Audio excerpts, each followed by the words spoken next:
Polistory yang baru aja putus cinta atau mungkin kamu lagi galau, please jangan coba-coba untuk nyetir sendiri ya. Ketika suasana hati kamu lagi galau atau mungkin kamu lagi emosian, bahaya.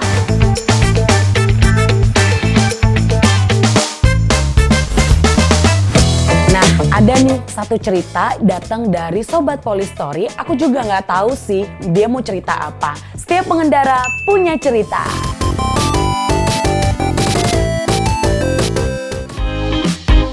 Nih Sobat Polistory, kita denger bareng-bareng aja kali ya. Halo Kak, aku pernah nih sengaja berkendara kalau lagi sedih. Ya biasanya sedih karena putus cinta sih. Karena nyusiknya banget. Kalau pas lagi berkendara, lagi senang maupun sedih, pikiran aku tuh biasa kemana-mana Kak. Aku nyetir, tapi tuh nggak fokus gitu. Iya, aku tahu itu membahayakan. Tapi cuma di motor aku bisa nangis tanpa dilihatin sama orang lain. Karena kan kalau lagi berkendara kondisinya jalan terus ya. Udah gitu pakai helm sama masker. Apalagi kalau lagi hujan, puas banget nangisnya. Tapi setelah berkendara sambil nangis, sampai rumah perasaan aku bisa lebih baik sih. Ya walaupun besoknya galau lagi. Ya terus ngapain? Hujan-hujanan kalau besok galau lagi. Astaga, kalau nggak bisa jadi pasangan yang dipertahankan, jadilah mantan yang membanggakan. Meledak!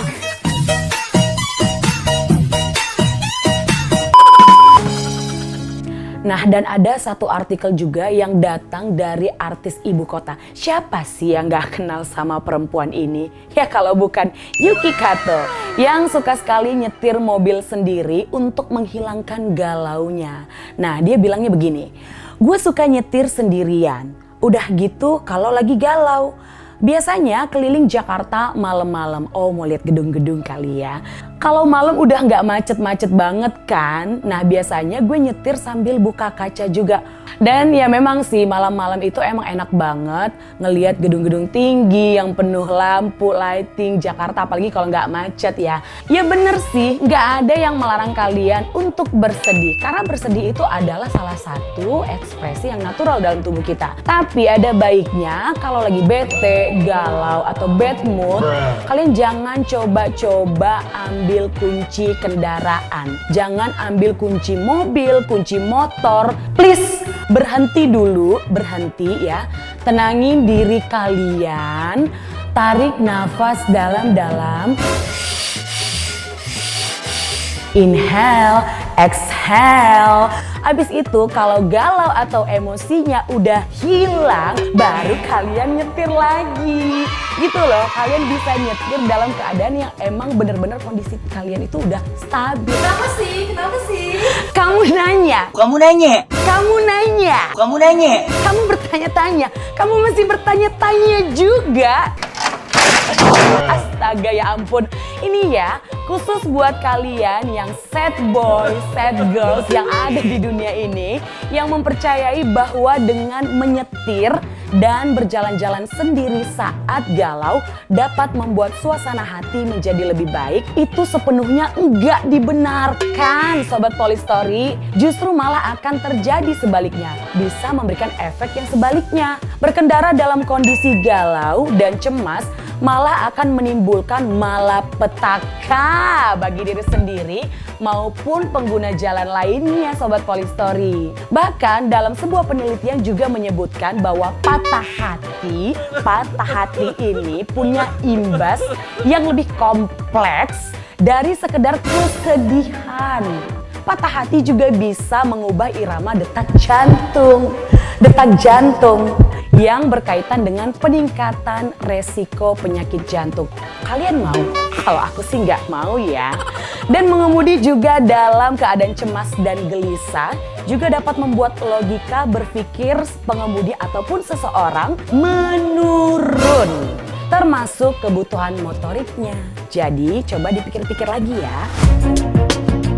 Sobat Polistory, berkonsentrasi saat mengemudikan kendaraan sangat penting untuk keselamatan diri sendiri dan juga pengguna jalan lainnya.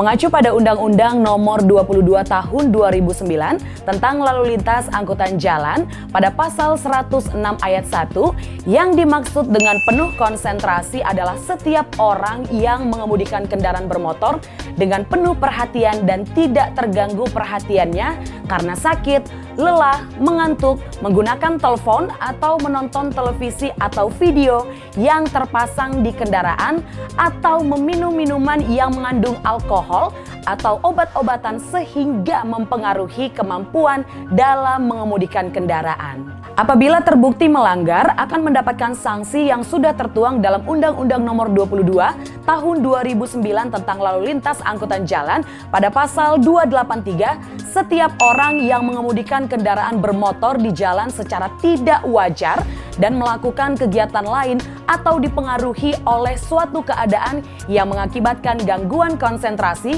dalam mengemudi di jalan sebagaimana dimaksud dalam pasal 106 ayat 1, dipidana dengan pidana kurungan paling lama 3 bulan dan denda paling banyak Rp750.000. Nggak mau kan udah jatuh ketiban tangga?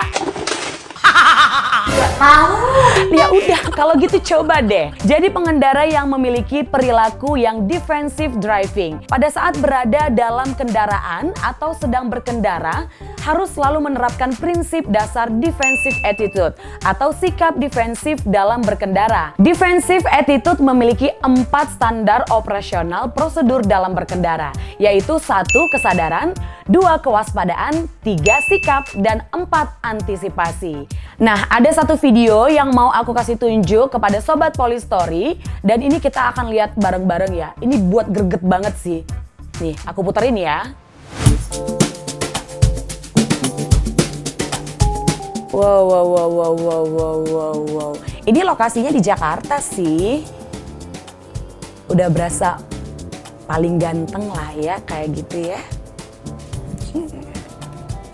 Ini kencang banget. Ini kalau aku lihat speedometernya itu gila, 180.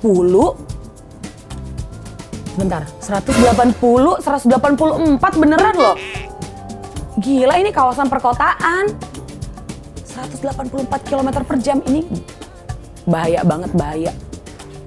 Ini tuh kayak macem paling ganteng lah ya, kayak paling ganteng kali. Nah, bisa kita lihat dari video tadi, ada captionnya bahwa si pengendara sedang dalam perasaan kecewa. Kecewa kenapa sih,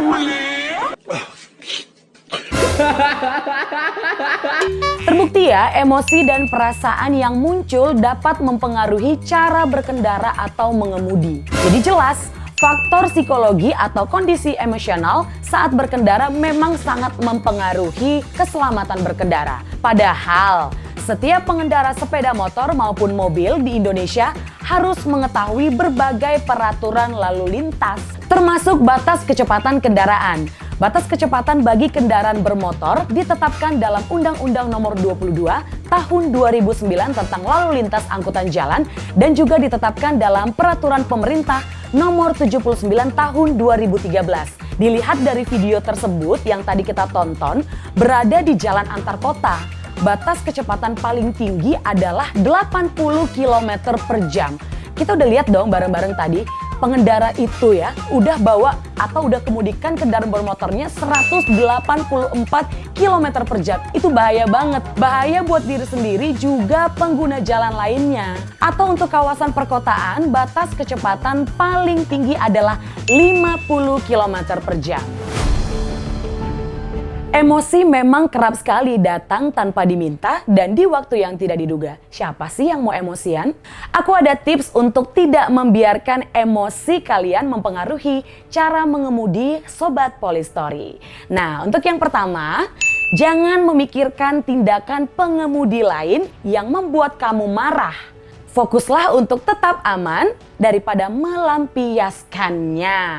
Nah, yang kedua, tarik nafas dalam-dalam pakai rumus inhale, exhale, kayak lagi di tempat-tempat yang sejuk ya.